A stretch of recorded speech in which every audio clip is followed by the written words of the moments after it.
নতুন জীবনে পা রাখতে চলেছে কুসুম। হ্যাঁ বন্ধুরা, এমনটাই দেখা যাবে আজকের পর্বে। পুরোটা জানতে হলে ভিডিওটি দেখতে থাকুন। নমস্কার বন্ধুরা, আপনি দেখছেন বাংলা সিরিয়াল, আপনার প্রিয় বাংলা সিরিয়ালের রিভিউ আপডেটের ঠিকানা। কুসুম ধারাবাহিকে আজকের পর্বে দেখা যায় আয়ুষ ল্যাপটপ খুলে কুসুমের চোখের লোগোটার সাথে কথা বলছে। বলে যে কোথাও একটা দেখা হোক আমাদের। রোজই তো এমন কিছুই ঘটে যেগুলো আশার বাইরে, কিন্তু আমাদের কেন দেখা হয় না? আসলে তুমি আমার জীবনের একটা পার্ট হয়ে গেছো, তাই মাঝে মধ্যে আমার মনে হয় তুমি আমার আশেপাশেই রয়েছো। তখনই সেখানে কুসুম চলে আসে হাতে ফুল নিয়ে। আয়ুষকে ফুলটি দিয়ে বলে, শুভ সকাল ছোট সাহেব। আয়ুষ তখন বলে, কুসুম, তোমার এই সকাল সকাল ফুলের তোড়া দেওয়া আর শুভ সকাল বলাটা আমার দিনটাকে সুন্দরভাবে শুরু করে। কুসুম তখন আয়ুষের ল্যাপটপে চোখের লোগোটা দেখতে পায় আর বলে, ছোট সাহেব, আপনি এখনো এই চোখ দুটোর সাথে কথা বলেন? আয়ুষ বলে, আমি সারা জীবন এই চোখের সাথে কথা বলে কাটিয়ে দিতে পারি। জানো কুসুম, আমার জীবনে দুজন বন্ধু রয়েছে, একজন হলো তুমি আর একজন হলো এই ল্যাপটপের চোখ দুটো। কিন্তু এই চোখ দুটো কার সেটাই তো আমি জানতে পারলাম না। কুসুম তখন মনে মনে বলে, কি আছে এই চোখ দুটোয় যে ছোট সাহেব কথা বলতে এত ভালোবাসে? তখনই কুসুমের মনে পড়ে যায় ইন্দ্রাণী আয়ুষকে ডেকে পাঠিয়েছিল। কুসুম বলে, হায় কপাল, আমি তো ভুলেই গিয়েছিলাম ছোট সাহেব, দেবীমা আপনাকে ডেকে পাঠিয়েছিল। আয়ুষ বলে, কি বলছো? এটা তো তোমার আগে বলা উচিত ছিল। এই বলে তাড়াতাড়ি করে ছুটে যায়। অপরদিকে দীপালি আর স্টাফরা মিলে রান্নাবান্না করতে থাকে। তখনই সেখানে ইন্দ্রাণী ও দেবলীনা আসে।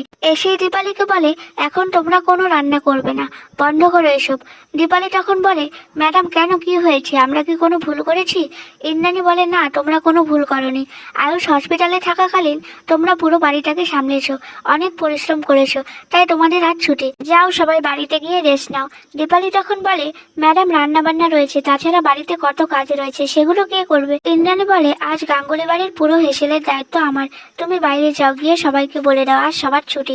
তখনই সেখানে মীনাক্ষী আসে আর বলে, দিদি তুমি ওদের ছুটি দিচ্ছ যে, বাড়ির এত কাজ তবে কে করবে? ইন্দ্রাণী বলে, এ বাড়িটা কার? মীনাক্ষী বলে, অবভিয়াসলি আমাদের। ইন্দ্রাণী বলে, তাহলে সমস্ত কাজ আমরাই করব। মীনাক্ষীর তো এটা শুনে মুখ বাংলার পাঁচের মতো হয়ে যায়। তখনই দীপালিরাও সেখান থেকে চলে যায়। এরপর ইন্দ্রাণী মীনাক্ষীকে বলে, আয় ছোট, আমার হাতে হাতে কিছু কাজ করে দিবি। মীনাক্ষী গিয়েই তো একটা কৌটো ফেলে দেয়। ইন্দ্রাণী বলে, তুই কি যে করিস না ছোট, তোকে দিয়ে একটা কাজও ঠিকঠাক হয় না। দেবলীনা তখন ভালো সাজতে ইন্দ্রাণীকে গিয়ে বলে, আন্টি আমি তোমার কিছু হেল্প করে দেবো? ইন্দ্রাণী বলে, না, এখন তোমার কোনো হেল্প করতে হবে না, তুমি বরং মার্কেটে যাও, গিয়ে গিফট কিনে নিয়ে এসো। দেবলীনা বলে, কিসের গিফট আন্টি?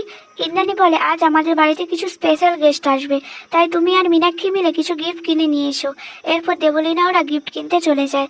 তখনই রান্নাঘরে কুসুম আসে আর বলে, দেবীমা আপনি সবাইকে ছুটি দিয়েছেন, আমি কিন্তু কোনো ছুটি নেব না, আমি আপনার সাথে কাজ করব। ইন্দ্রাণী বলে, ঠিক আছে, তবে তুমি কাজ করো। কুসুম বলে, দেবীমা তবে কি করতে হবে আমাকে? ইন্দ্রাণী বলে, ছোট কৌটোগুলো ফেলে দিয়েছে, সেগুলো একটু গুছিয়ে রাখো, তারপর আমাকে একটু আটা মেখে দিও। এরপর কুসুম আটা মাখতে থাকে। তখনই আয়ুষ কুসুমের সামনে এসে চুলটা ঠিক করে দেয়। কুসুম বলে, এ কি ছোট সাহেব, আপনি এখানে? আয়ুষ বলে, তো কি হয়েছে, আমি কি এখানে এসে আমার বউয়ের সাথে একটু গল্প করতে পারি না? কুসুম বলে, আসতে ছোট সাহেব, দেবীমা শুনতে পারবেন। আয়ুষ বলে, আমি আমার বউয়ের সাথে একটু গল্প করব, কেউ শুনলে আমি কি করব? কুসুম তখন বলে, ছোট সাহেব আপনি আমাকে বউ বলছেন কেন? তবে কি পিসি আপনাকে সবটা বলে দিয়েছে? আয়ুষ বলে, তো কি হয়েছে, আমাকেই তো বলেছে। জানো কুসুম, আমি ভীষণ লাকি, তাই তোমার মতো একজন জীবনসঙ্গী পেয়েছি। কুসুম তো লজ্জা পেয়ে যায়, বলে, ছোট সাহেব এখন আপনি যান এখান থেকে, নয়তো দেবীমা দেখে ফেলবে। তখনই ইন্দ্রাণী বলে, কুসুম তুমি কার সাথে কথা বলছো, কে এসেছিল? কুসুম তখন এদিক ওদিক তাকিয়ে বুঝতে পারে যে সবটাই ওর মনের ধারণা ছিল। ইন্দ্রাণীকে বলে, দেবীমা একটা বিড়াল এসেছিল। এরপর দেখা যায় সব রান্নাবান্না শেষ হয় আর বাড়ির সবাই মিলে সব খাবার দাবার গুছিয়ে মেঝেতে রাখছে। ইন্দ্রাণী দেবলীনাকে বলে, তোমরা গিফটগুলো ঠিকঠাক এনেছো তো? দেবলীনা বলে, হ্যাঁ আন্টি, তুমি যেমন বলেছিলে তেমনই গিফট এনেছি। ইন্দ্রাণী বলে, বেশ, আজকে গেস্টদের তোমরাই তাহলে গিফটগুলো দেবে। এরপর তো গাঙ্গুলি বাড়িতে সমস্ত স্টাফ এসে হাজির হয়। দেবলীনা ওদের দেখে বলে, এ কি তোমরা কাজের লোক হয়ে এ বাড়িতে ঢুকে পড়ছো, তোমাদের সাহস কি করে হয়? এই বলে শঙ্করকে ধাক্কা মারে। ইন্দ্রাণী তো দেখে রেগে যায় আর দেবলীনাকে বলে, এ কি দেবলীনা, তুমি ওদের সাথে এমন আচরণ করছো কেন?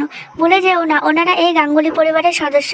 দেবলীনা বলে, কিন্তু আন্টি আজকে তো বাড়িতে গেস্ট আসার কথা, তাহলে ওরা কি করছে? ঈশান তখন হেসে বলে, কেন, ওরাই তো আমাদের আজকের গেস্ট। দেবলীনা তো এটা শুনে একেবারে থ হয়ে যায়। এরপর আয়ুষ ঈশান সবাই মিলে সমস্ত স্টাফেদের আপ্যায়ন শুরু করে আর খাবার দাবার খেতে দেয়। তখনই দেবলীনা কুসুমকে টানতে টানতে ইন্দ্রাণীর কাছে নিয়ে আসে। ইন্দ্রাণী বলে, কি হয়েছে দেবলীনা, তুমি কুসুমকে এভাবে নিয়ে আসলে কেন? দেবলীনা তখন বলে, আন্টি আজ তো বাড়ির সব স্টাফেদের খাবার খাওয়ানো হচ্ছে, তাহলে কুসুম কেন বাদ যাবে? কুসুমও তো এবাড়ির কাজের লোক।